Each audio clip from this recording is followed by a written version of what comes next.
ঠিক যেন একখানা উপন্যাসের পাতায় লেখা দিয়ে শুরু হলো এই যাত্রা। প্রতিটি সফরের আদিগন্ত শুরু হয় আমাদের বাড়ি পেরিয়ে, এক অজানার দিকে পদচিহ্ন ফেলে। সেই মতো আমাদের সবার পথ চলা শুরু হলো। সত্যপ্রিয় রায় কলেজ অব এডুকেশনের শিক্ষার্থীরা একে একে বাড়ি দিয়ে বেরিয়ে পড়ল। গন্তব্য সেই একটাই, হাওড়া স্টেশন।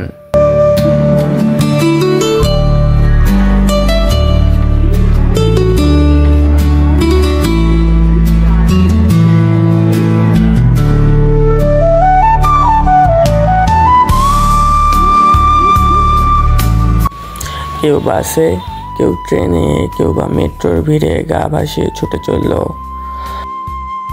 শহরের কোলাহল পেরিয়ে স্টেশনের চিরপরিচিত কোলাহলে মিশে গেল এক একজন। সময় তখন প্রায় রাত 10টা। ধুলোবালি মাখা প্ল্যাটফর্মে একে একে পৌঁছে গেল সবাই। চেনা মুখের ছায়ায় ভরে উঠল চারপাশ। বন্ধুরা এসে দাঁড়ালো পাশাপাশি, সবার চোখে মুখে উৎসাহের তুতি। মুহূর্তের মধ্যে মিলেমিশে একাকার হয়ে গেল কত হাসি, কত গল্প। এদিকে শিক্ষক শিক্ষিকারাও এসে পৌঁছালেন। স্নিগ্ধ চোখে শিক্ষার্থীদের এই সমবেত আনন্দ অবলোকন করলেন তারা। তারপর শুরু হলো সেই চিরচেনা প্রতীক্ষা, ট্রেনের প্রতীক্ষা। আমাদের গন্তব্য সুদূর পুরুলিয়ার বারাভূম স্টেশন। ট্রেন আসবে ঠিক রাত 11:45-এ। কিন্তু অপেক্ষা কি সহজে ফুরোয়? সময় যেন স্লথ গতিতে এগিয়ে চলে। প্রত্যেক মুহূর্ততেই মনে হতে থাকে আর কতক্ষণ। রাত ক্রমশ গভীর হতে থাকে। হাওড়া স্টেশনের বাতাসে তখন ক্লান্তি আর উত্তেজনার মিশেল। ট্রেনের সিট ছুঁয়ে বসার অপেক্ষায় প্রতিটি হৃদয় দুলে ওঠে। অথচ সময় কি আমাদের ব্যাকুলতা বোঝে? সে তো চলে নিজের গতিতে, উদাসীন, অন্যমনস্ক। ট্রেনের আসার সময় পার হয়ে যায়, কিন্তু প্ল্যাটফর্মে তখনও কোনো শব্দ নেই। এক চিলতে হতাশা যেন জমে ওঠে চোখের পাতায়। কেউ বা মোবাইলের ঘড়িতে চোখ রাখে বারবার, কেউ বা কল্পনায় একবার ঘুরে আসে পুরুলিয়ার সেই সবুজ মাঠ আর পাহাড়ের ঢালে। প্রতীক্ষার যেন অন্ত ছিল না। সময় থমকে ছিল। স্টেশনের বাতাসে জড়িয়ে ছিল ক্লান্তির দীর্ঘশ্বাস। রাত গভীর থেকে গভীরতর হচ্ছিল, আর আমাদের যাত্রার শুরু যেন ক্রমশ পিছিয়ে যাচ্ছিল। অবশেষে যখন অপেক্ষা প্রায় অসহ্য, তখন এলো সেই বহু প্রতীক্ষিত মুহূর্ত। আমাদের ট্রেন এসে থামলো প্ল্যাটফর্মে। প্রায় 3 ঘন্টার দেরি। ট্রেনের ফটক খোলার সঙ্গে সঙ্গেই আমরা যেন একসঙ্গে স্বস্তির নিঃশ্বাস ফেললাম।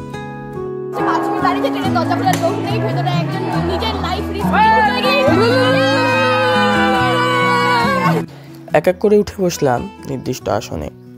ক্লান্ত শরীরেও উত্তেজনার কমতি ছিল না। গল্পের আসর বসে গেল। কেউ কেউ হাসি ঠাট্টায় মেতে উঠল, কেউ জানলার পাশে বসে রাতের অন্ধকারের মাঝে ছুটে চলা ট্রেনের দৃশ্যগুলির মধ্যে হারিয়ে গেল। আবার কেউ দীর্ঘ অপেক্ষার ক্লান্তি মুছে ফেলতে চোখ বুজে ঘুমিয়ে পড়ল ট্রেনের হালকা দোলার মাঝে।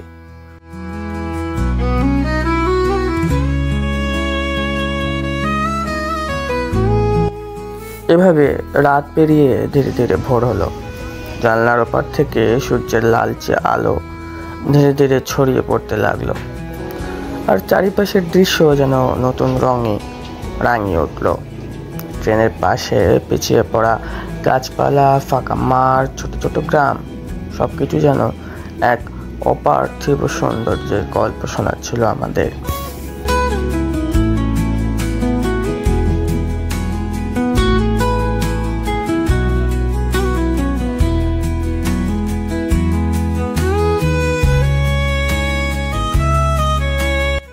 ঘড়ির কাঁটা যখন 10:36 ছিল, তখন আমরা পৌঁছে গেছি আমাদের গন্তব্যে, বারাভূম স্টেশনে। ট্রেনের গতি কমতে থাকলো, আর আমাদের মনেও এক নতুন উদ্দীপনার স্রোত বয়ে গেল। অপেক্ষার অবসান হলো। এবার শুরু হবে এক নতুন অধ্যায়, এক নতুন অভিজ্ঞতা।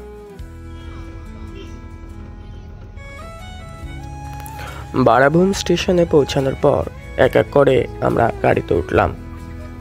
এবার শুরু হলো এক নতুন যাত্রা। পুরুলিয়ার লাল মাটির পথ বেয়ে আমাদের ঠিকানার দিকে এগিয়ে চলা। রাস্তা যেন স্বপ্নের মতো ফাঁকা, কোনো যানজট নেই, কোলাহল নেই, শুধু নিস্তব্ধ প্রকৃতির বুক চিরে এগিয়ে চলা আমাদের গাড়ির মৃদু গুঞ্জন। দুই পাশের দৃশ্য যেন রঙিন গল্পের পাতা থেকে উঠে আসা।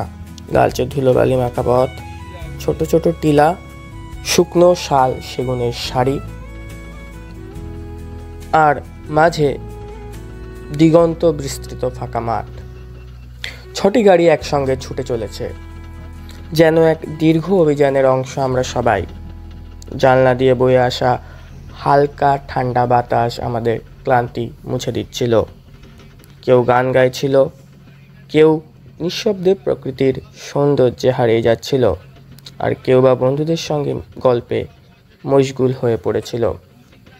এইভাবে চলতে চলতে আমরা পৌঁছে গেলাম আমাদের নির্ধারিত ঠিকানায়, কঙ্কা লজ। লজে ঢুকে যেন স্বস্তির নিঃশ্বাস ফেললাম। দীর্ঘ যাত্রার ক্লান্তি শরীরে জমাট বেঁধেছিল, তাই স্নানের জল ছুতেই যেন প্রাণ ফিরে পেলাম। হাত পা ধুয়ে প্রশান্তির পরশে এক মুহূর্তের জন্য ভুলে গেলাম রাতভর ট্রেনের ধকল।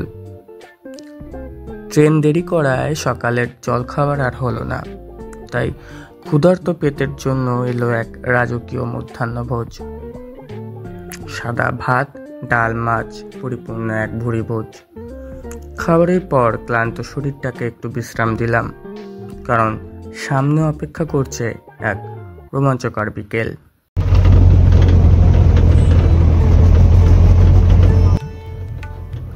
সন্ধে নামার আগেই আমরা রওনা দিলাম খৈরাবেড়া ড্যামের উদ্দেশ্যে। গাড়ি চলতে লাগলো পুরুলিয়ার বিস্তৃত প্রাকৃতিক দৃশ্যের মাঝখান দিয়ে। এক পাশে সবুজ ধান ক্ষেত, অন্য পাশে লাল মাটির পথ, আর মাঝে মাঝে জঙ্গল ঘেরা টিলা। খৈরাবেড়া পৌঁছানোর পরই এক অদ্ভুত সৌন্দর্য চোখে পড়ল। একদিকে বিশাল নীলচে সবুজ জলরাশি, অন্যদিকে চাষের জমি, আর সেই জমির মাঝখানে দাঁড়িয়ে থাকা ড্যাম, যেখান থেকে সেচের জল সরবরাহ করা হয়। সূর্য তখন ধীরে ধীরে পশ্চিমে ঝুঁকছে, তার আলোয় জল চিকচিক করছে, যেন রূপকথার কোনো দৃশ্য। মন ভরে গেল, কিন্তু তৃষ্ণা মিটল না।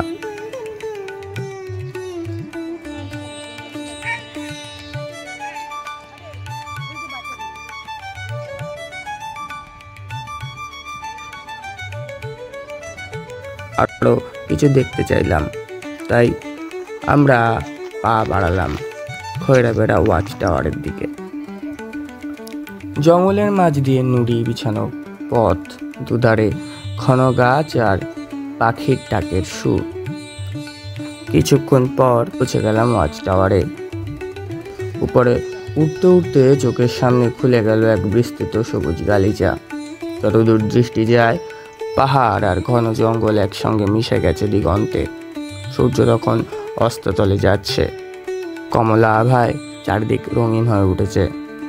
আমরা মুহূর্তটাকে বন্দি করলাম ক্যামেরার ফ্রেমে, কিন্তু আসল সৌন্দর্য থেকে গেল মনের গহীনে। নিচে নেমে গেলাম লেকের ধারে। হালকা ঠান্ডা বাতাস বইছে। পাশেই এক দোকানে মাটির ভাঁড়ে ধোয়া ওঠা চা।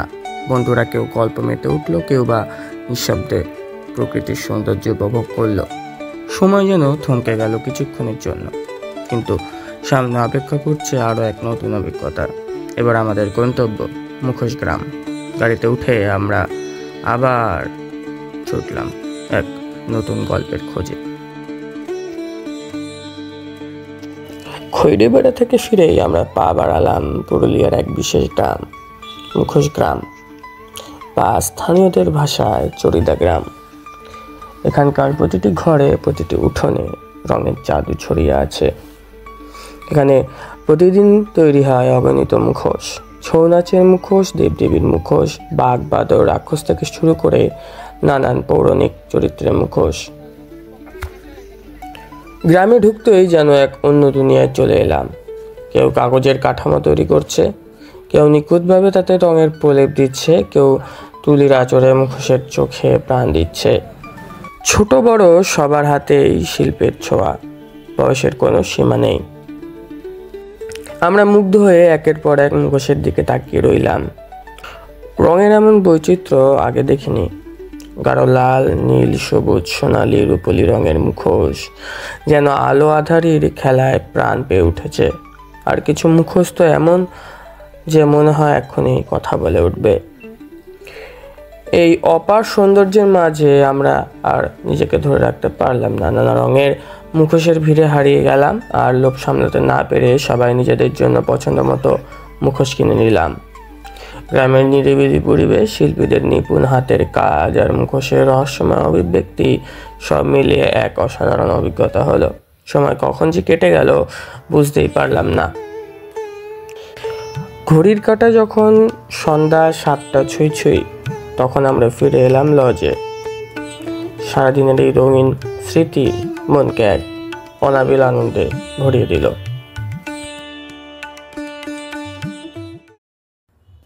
সন্ধ্যের পর ক্লান্ত শরীর একটু বিশ্রাম চাইলেও মন তখনও খয়রা বেড়ার মুখোশ গ্রামের রঙিন স্মৃতিতে ঘুরপাক খাচ্ছে। লজে ফিরে আমরা একসঙ্গে বসে পড়লাম বিকালের জল খাবারের জন্য। ধোয়া ওঠা বেজ পাকোড়া আর চা, এই ঠান্ডা হাওয়ায় যেন স্বর্গীয় অনুভূতি। চায়ের কাপে চুমুক দিতে দিতে শুরু হয়ে গেল প্রাণ খোলা আড্ডা। সারাদিনের অভিজ্ঞতা নিয়ে হাসি মজার মধ্যে ডুবে গেলাম। কেউ গল্প বলল, কেউ আবার ভবিষ্যতের পরিকল্পনা করতে লাগলো। চারপাশে হালকা গুঞ্জন আর নরম হলুদ আলোয় মুহূর্তগুলো যেন আরো সুন্দর হয়ে উঠল। সময় গড়িয়ে রাত নামলো। ধীরে ধীরে সবাই চলে গেল ডিনারের টেবিলে। খাবারের আয়োজন ছিল জমজমাট। ভাত বা রুটি, ডাল, সবজি, চিকেন কষা, মিষ্টি, চাটনি আর পাঁপড়। সারাদিনের ক্লান্তির পর এই খাবার যেন এক বিশেষ উৎসবের মতন লাগছিল। খাওয়া শেষ হতেই আমরা ফিরে এলাম নিজেদের রুমে। রুমমেটদের সঙ্গে আবার নতুন করে গল্পের আসর বসলো। কেউ আগের দিনের স্মৃতিচারণ করলো, কেউ ঠাট্টাই আর কিতে মেতে উঠলো, বা কেউ জানলার বাইরে চুপচাপ রাতের নীরবতায় হারিয়ে গেল। এক সময় সবার চোখে এলো ঘুমের ঘোর। ধীরে ধীরে সবাই একে একে ঘুমিয়ে পড়লো, কিন্তু মনে তখনও এক নতুন আগ্রহ। আগামীকালে ভোরে নতুন এক দিনের, নতুন এক অভিযানের অপেক্ষায়। সকালে ঠিক ছিল সবাই 8টার মধ্যে ব্রেকফাস্ট করে রওনা দেব, কিন্তু তার আগেই অনেকেই বেরিয়ে পড়েছিল মর্নিং ওয়াকে, পুরুলিয়ার সৌন্দর্য উপভোগ করতে। বাতাসে ছিল হালকা শীতের ছোঁয়া, পলাশ ফুলের লাল আভা, সবুজে ধান ক্ষেতের শাড়ি আর মাটির পথের অদ্ভুত সৌন্দর্য, সব মিলিয়ে মন জুড়িয়ে যাওয়ার মতো সকাল। কিন্তু প্রকৃতির পরিকল্পনা ছিল ভিন্ন। আকাশ কালো হয়ে এলো। কয়েক মুহূর্তের মধ্যেই নেমে হলো ঝমঝমিয়ে বৃষ্টি। আর যারা ঘুমাচ্ছিল তারা উঠে দেখলো বাইরে বৃষ্টি। মন খারাপ হয়ে গেল। বৃষ্টির কারণে আমাদের পরিকল্পনা পিছল, কিন্তু 10টার মধ্যে আকাশ পরিষ্কার হয়ে গেল। আমরা সিদ্ধান্ত নিলাম এনএসএস ক্যাম্পের জন্য একটি বিশেষ গ্রামে কমিউনিটি ওয়ার্ক করতে যাব। কেউ হেঁটে, কেউ টোটো করে পৌঁছে গেলাম সেখানে। গ্রামের মানুষের সহজ সরল জীবন, তাদের আন্তরিক হাসি মুখ আমাদের মন ভরিয়ে দিল। আমরা তাদের নানা কাজে সাহায্য করলাম, তাদের গল্প শুনলাম, ছবি তুললাম।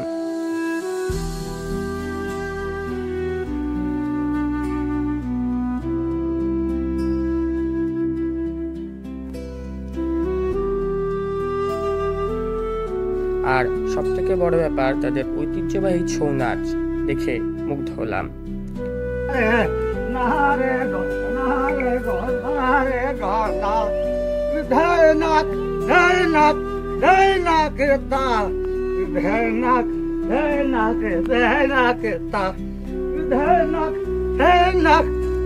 সেই কৃষ্টি, সেই সুর, সেই পুরুলিয়ার মাটির গভীর থেকে উঠে আসছে। দুপুর 1:30 নাগাদ লজে ফিরে এলাম। 2:30টার মধ্যে লাঞ্চ, ভাত, ডাল, আলু ভাজা, বেগুনি, কাতলা মাছের কালিয়া, চাটনি, পাঁপড়, সালাদে পরিপূর্ণ দুপুরের খাবার খাওয়ার পর একটু বিশ্রাম নিয়ে আবার বেরিয়ে পড়লাম বিকেলের অ্যাডভেঞ্চারের জন্য। গন্তব্য ঘাগকচা জলপ্রপাত। বিকেল 4:20 নাগাদ রওনা দিলাম ঘাগকচা জলপ্রপাতের উদ্দেশ্যে। কিছু পথ গাড়িতে, কিছু পথ পাহাড়ি পাথুরে পথে ট্রেক করে পৌঁছালাম সেখানে।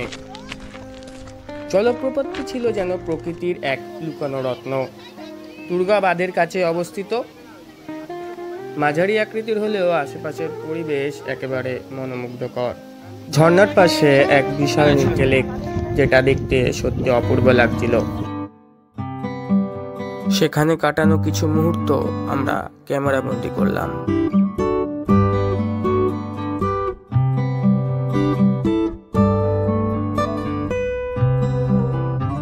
সন্ধ্যা নেমেছিল, তাই বেশিক্ষণ থাকা হলো না। 6টার মধ্যে আমরা লজে ফিরলাম। একটু বিশ্রাম নিয়ে 7:30 নাগাদ শুরু হলো সন্ধ্যের জলখাবার। গরম গরম চিকেন পাকোড়া আর চা। তারপর জমে উঠলো আমাদের আড্ডা। এরপর গানের লড়াই শুরু হলো, কে কাকে টেক্কা দিতে পারে। তারপর হলো একসঙ্গে দল বেঁধে নাচ, হাসি, আনন্দ, উল্লাসে রাত যেন আরো সুন্দর হয়ে উঠল। ডিনারের মেনু ছিল জমজমাট, ভাত বা রুটি, আলু ভাজা, ডাল, দেশি চিকেন কষা, চাটনি, পাঁপড়। সবাই একসঙ্গে বসে গল্প করতে করতে রাতের খাবার শেষ করলাম। তারপর ক্লান্ত শরীর নিয়ে নিজেদের রুমে ফিরে গিয়ে গভীর ঘুমে তলিয়ে গেলাম, পরের দিনের নতুন অভিজ্ঞতার অপেক্ষায়। আমাদের প্রথম গন্তব্য ছিল লহরিয়া শিব মন্দির।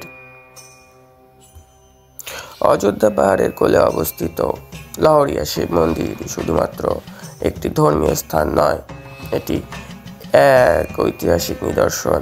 প্রায় 1000 বছরের পুরনো এই মন্দিরটি পুরুলিয়ার সংস্কৃতি ও স্থাপত্য শৈলীর এক অন্যান্য নিদর্শন। মন্দিরের প্রবেশপথে দাঁড়িয়েই মনে হলো যেন আমরা ইতিহাসের এক গভীর গুহায় প্রবেশ করেছি, যেখানে সময় ধীরে ধীরে থেমে গেছে। মন্দিরের নাগর শৈলীর স্থাপত্য আমাদের মুগ্ধ করল। লালচে বেলে পাথরের তৈরি চৌকো মন্দিরটি তার উপরে উচ্চ শিখর নিয়ে আকাশের দিকে চেয়ে আছে, যেন যুগ যুগ ধরে পুরুলিয়ার পাহাড়ি বাতাস আর ভক্তদের প্রার্থনা শোনার অপেক্ষায় রয়েছে। মন্দিরের প্রধান দেবতা ভগবান শিব, কিন্তু তার চারপাশে ছড়িয়ে রয়েছে ছোট ছোট মন্দির, যেখানে অন্যান্য হিন্দু দেবদেবীর আরাধনা হয়। মন্দিরের পাশেই রয়েছে এক শান্ত জলাধার, যার স্বচ্ছ নীল জল পাহাড়ের সবুজ ছায়ায় আরেকটি মায়াবী সৌন্দর্য যোগ করেছে। এখানে এসে মনে হয়েছিল এটি শুধু একটি তীর্থস্থান নয়, এটি এক অনন্য নির্জনতা ও প্রশান্তির ঠিকানা। মন্দিরের চারপাশে ছড়িয়ে আছে ঘন সবুজ বন, যেখানে বিভিন্ন প্রকারের পাখির কলকাকলি শুনে মনে হচ্ছিল আমরা যেন প্রকৃতির সঙ্গীতের মাঝে এসে দাঁড়িয়েছি। এটি একটি জনপ্রিয় বার্ড ওয়াচিং স্পট হিসাবেও পরিচিত, যেখানে বিভিন্ন বিরল প্রজাতির পাখি দেখা যায়। স্থানীয়রা বলল, মহাশিবরাত্রির সময় এখানে অসংখ্য ভক্তের সমাগম হয়। দূর দূরান্ত থেকে মানুষ আসে, পাহাড়ি পথ পেরিয়ে শিবের দর্শন লাভ করে। আজও যেন সেই ভক্তিময় পরিবেশ আমাদের হৃদয়ে ছাপ রেখে গেল। মন্দিরের শান্ত পরিবেশে আমরা কিছুক্ষণ ধ্যান করলাম, কেউ ছবি তুললো, কেউ প্রকৃতির সৌন্দর্য উপভোগ করলো। মনে হচ্ছিল এই মন্দির শুধু ধর্মীয় স্থান নয়, এটি এক আত্মিক প্রশান্তির কেন্দ্র। প্রকৃতি, ইতিহাস আর সংস্কৃতির এক অনন্য মেলবন্ধন অনুভব করে আমরা এগিয়ে চললাম আমাদের পরবর্তী গন্তব্যের দিকে। লহরিয়া শিব মন্দিরের সৌন্দর্যে মোহিত হয়ে আমরা রওনা দিলাম লোয়ার ড্যাম দেখার জন্য। পুরুলিয়ার অযোধ্যা পাহাড়ের কোলে লোয়ার ড্যাম একটি শান্ত ও মনোরম জলাধার। যদিও এটি আকারে ছোট, তবে চারিপাশের সবুজ পাহাড় আর বিশুদ্ধ বাতাস আমাদের মুগ্ধ করল। পাহাড়ের রাস্তার উপর থেকে ড্যাম ও হ্রদের অপূর্ব দৃশ্য দেখা যায়, যা প্রকৃতি প্রেমীদের কাছে এক স্বর্গীয় অনুভূতি এনে দেয়, বিশেষ করে বর্ষার সময়। আমরা অনুভব করলাম, যদি কারো কাছে বাইক থাকে তবে এই জায়গার প্রকৃতির সৌন্দর্য উপভোগ করা আরও সহজ হবে। গ্রীষ্মে তেমন আকর্ষণীয় না লাগলেও বর্ষায় এই স্থান প্রকৃত সৌন্দর্যে উজ্জ্বল হয়ে ওঠে। কিছুক্ষণ প্রকৃতির মাঝে কাটিয়ে আমরা এগিয়ে চললাম আপার ড্যামের দিকে। পুরুলিয়ার অযোধ্যা পাহাড়ের অন্যতম আকর্ষণীয় স্থান আপার ড্যাম। এটি লোয়ার ড্যামের চেয়ে বড় ও আরও মনোরম। যখন আমরা সেখানে পৌঁছালাম তখন চারিপাশের শান্ত পরিবেশ আর পাহাড়ি বাতাস আমাদের মন ছুঁয়ে গেল। চারিদিকে সবুজ পাহাড় আর ঘন অরণ্যের মাঝে এই ড্যামটি স্বপ্নের মতো সুন্দর। একদম নিরিবিলি, শহরের কোলাহল থেকে দূরে প্রকৃতির মাঝে কিছুক্ষণ একান্ত সময় কাটানোর জন্য আদর্শ স্থান। যারা ট্রেকিং, হাইকিং বা বার্ড ওয়াচিং পছন্দ করেন তাদের জন্য একটি দারুণ উপযুক্ত। যারা ক্যামেরা ভালোবাসেন তাদের জন্য আপার ড্যাম একটি দুর্দান্ত লোকেশন। পাহাড়, জলাধার, সূর্যাস্ত সব মিলিয়ে এক অসাধারণ ফ্রেম তৈরি হয়। আমরা সেখানে কিছুক্ষণ বসে প্রকৃতির সৌন্দর্য উপভোগ করলাম। অনেকে ছবি তুলল, কেউ আবার নির্জনতায় নিজেকে হারিয়ে ফেলল। এইভাবে আমরা পুরুলিয়ার দুটি ড্যামের সৌন্দর্য উপভোগ করলাম। আমাদের পরবর্তী গন্তব্য ছিল সীতাকুণ্ড, যা হিন্দু পুরাণের অন্যতম আকর্ষণীয় স্থান। রামায়ণের কাহিনীর সাথে জড়িত এই স্থানটি পুরুলিয়ার অযোধ্যা পাহাড়ের মধ্যে অবস্থিত, যেখানে বিশ্বাস করা হয় যে ভগবান রাম ও সীতা নির্বাসকালে কিছু সময় অতিবাহিত করেছিল এখানে।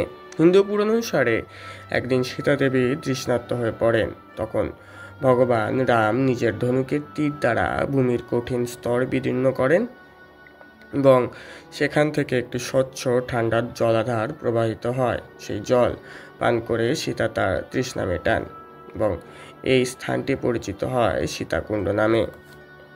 সীতাকুণ্ডের সাদা সূক্ষ্ম বালির নিচ থেকে ঠান্ডা জলের বুদবুদ উঠতে দেখা যায়, যা একটি রহস্যময় দৃশ্য তৈরি করে। এখানে একটি প্রাচীন রাম মন্দির রয়েছে, যেখানে বহু ভক্ত ও পর্যটক প্রার্থনা করতে আসে। সীতাকুণ্ডের চারপাশে ঘন শাল ও মহুয়া গাছের বন। ঝর্ণার আশেপাশে পরিবেশ এতটাই শান্ত যে এখানে দাঁড়িয়ে মনে হয় অদ্ভুত প্রশান্তি অনুভূত হয়। আমরা এখানে কিছুক্ষণ সময় কাটালাম, ঠান্ডা ঝর্ণার জলে হাতে ছুঁয়ে দেখলাম, চারিপাশের প্রাকৃতিক সৌন্দর্য উপভোগ করলাম।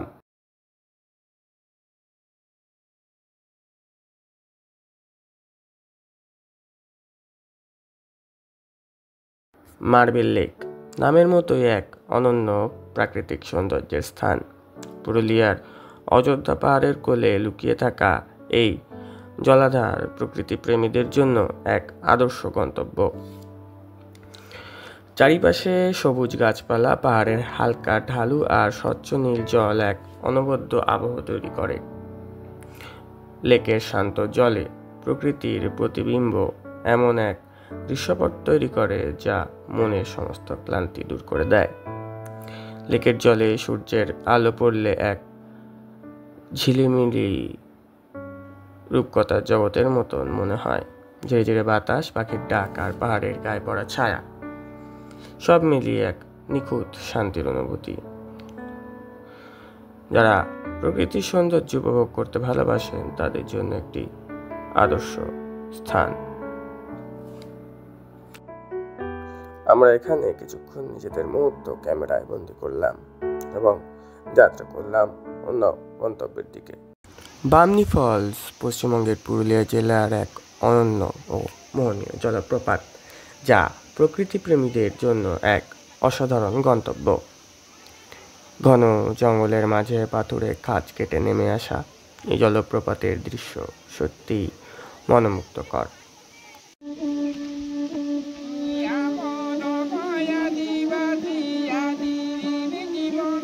আমরা বামনি ফলসে নামতে নামতে এক অদ্ভুত সুর শুনতে পেলাম, যা পুরুলিয়ার মাটির সঙ্গে আমাদের আরও দৃঢ় করে বেঁধে রাখল।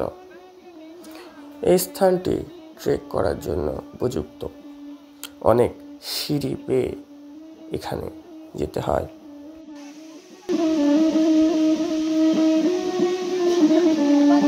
এই জায়গাটিতে এসে আমাদের সত্যি মন জুড়িয়ে গেল।